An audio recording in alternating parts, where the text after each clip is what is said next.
This video tutorial I will cover Spring JavaConfig example.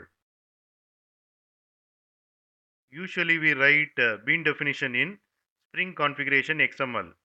Instead, we can write bean definition in configuration class. This is a Spring configuration XML. Spring container read this Spring configuration XML and it creates hello world impl bean and name of the bean is hello bean. Equivalent to this XML file is this configuration class.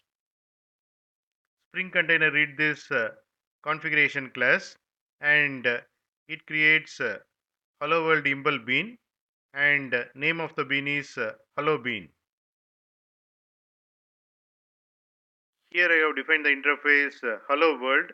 It has print hello world method.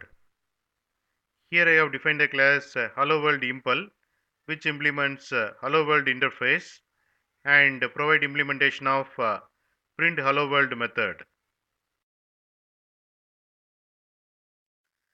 This is a configuration class. Spring container read this configuration class and it creates hello world impl bean and name of the bean is hello bean. Here I have defined a class app. Here I have created application context object by loading configuration class using getBean method of application context object, getting hello world impl object from Spring container and calling print hello world method. Here you can see the output.